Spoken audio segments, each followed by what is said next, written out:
فرش التراب يضمني وهو غطاء.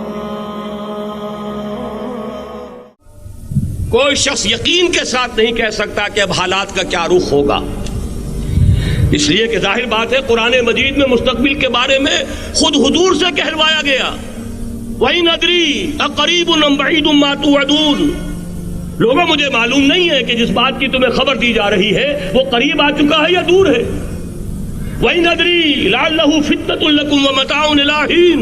اور میں نہیں جانتا، ہو سکتا ہے اللہ کچھ اور مہلت دے دے تمہیں، اور کچھ اور آزمائش جو ہے اس کے لیے تمہارے لیے کوئی اور مہلت عطا فرما دے، ہو سکتا ہے.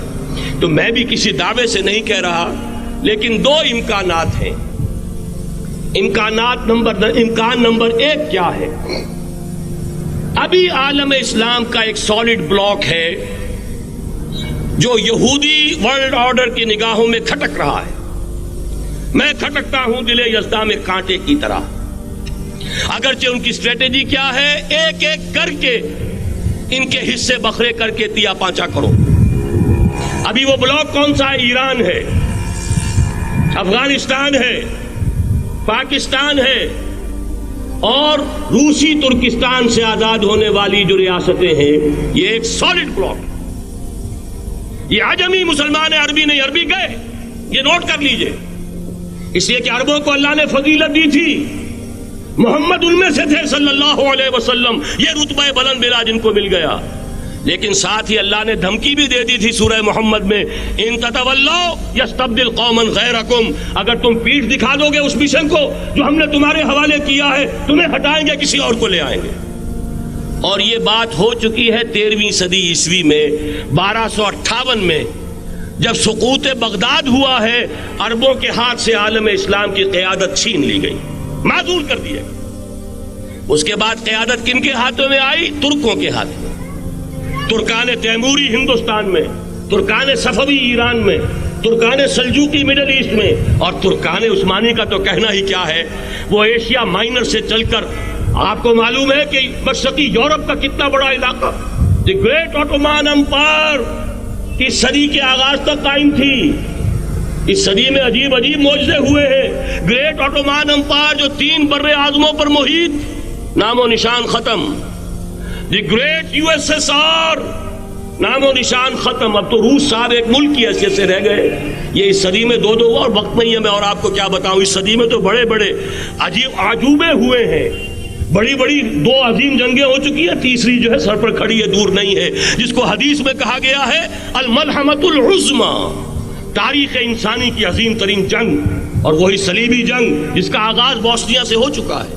بہرحال اس وقت جو میں کہہ رہا تھا، ورنہ میرے پاس تو یعنی یہ کہ درد دل کہنے کے لیے وقت نہیں ہے، مجھے اپنی بات کو محدود کرنا پڑ رہا ہے. لیکن میں اب آ رہا ہوں اصل موضوع کی طرف، کہ ایک امکان تو یہ ہے کہ اس بلاک میں اسلام کا احیاء ہو، اور اس کے لیے کچھ نویدیں بھی موجود ہیں احادیث نبویہ میں. وہ تو آپ نے سنا ہوگا اقبال کا شعر، میرے عرب کو آئی ٹھنڈی ہوا جہاں سے، میرا وطن وہی ہے، میرا وطن وہی ہے. حدیث میں آتا ہے یخرج ناس من المشرق یؤتون للمہدی یعنی سلطانہ.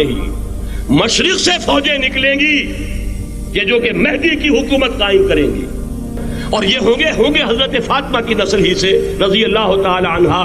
لیکن عالم عرب کے اندر پھر ایک طاقت بن کر ابھریں گے، باطل کی قوتوں کے خلاف جہاد کریں گے. لیکن ان کو مدد آئے گی 2 طرف سے.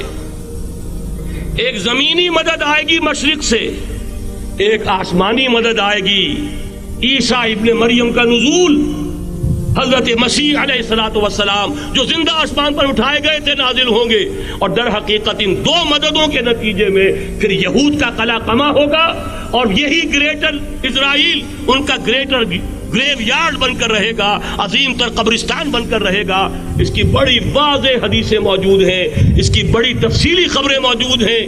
یہ احادیث کی کتب کے اندر بدقسمتی سے ہماری اس کی طرف توجہ نہیں. ایک تو یہ ہو سکتا ہے. اسی طریقے سے ایک اور حدیث ہے، یخرج من خراسان رایات سود اور یہ مسلم شریف کی روایت ہے، نوٹ کیجئے گا، نہیں ترمذی شریف کی روایت ہے، یخرج من خراسان آیات سود لا یردھا شیء حتی تنصب بإیلیا. اور خراسان حضور کے زمانے میں آج کے افغانستان کا نام تھا. جتنا خون یہاں پر خلوص کے ساتھ دیا گیا ہے اس کی مقدار بھی کم نہیں ہے. یہاں سے خیر برآمد ہوگا. اور دوسری بات اپنے بارے میں نوٹ کر لیجئے، یہ پاکستان، بچا کھچا Pakistan, what remains of Pakistan, یہ اصل میں ہے کیا؟ مولانا بہت خوبصورت انداز میں فرما رہے تھے، یہ 313 نہیں تھے، اسلام تھا.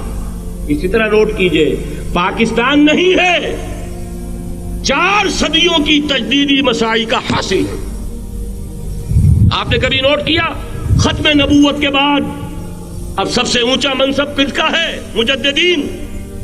سنن ابی داؤد کی روایت، ان اللہ یبعث فی هذه الامہ علی راس کل 100 عام من یجدد لها دینها. اور نوٹ کیجئے کوئی بات ہے، 1000 برس تک سارے مجدد عالم عرب میں پیدا ہوئے.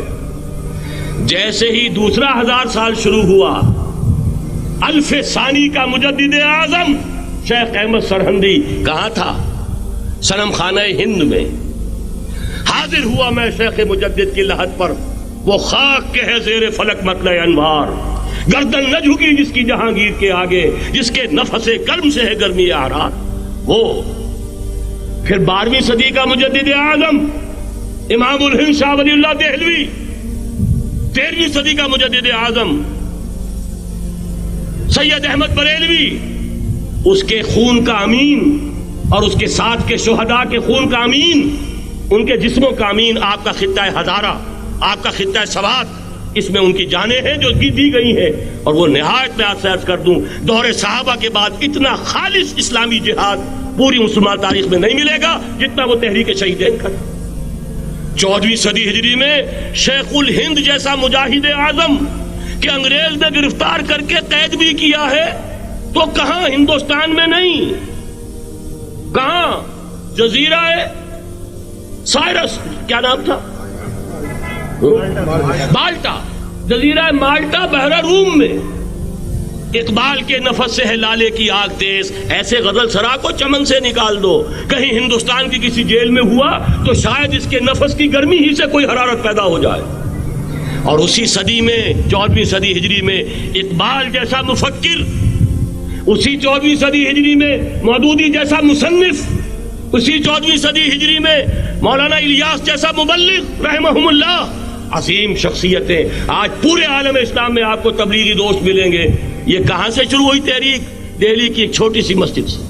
وہ مسجد بنگلے والی اب تو بڑی عالیشان ہو گئی ہے، جب وہاں شروع ہوا تھا کام بڑی چھوٹی سی مسجد. یہ سارے کام یہاں کیوں ہوئے؟ پورا عالم اسلام آزاد ہوا، کہیں نعرہ اسلام کا نہیں لگا، کہیں عرب قومیت پر، کہیں کسی اور عصبیت پر تحریکیں چلی ہیں. صرف تحریک پاکستان تھی کہ پاکستان کا مطلب کیا؟ لا الہ الا اللہ.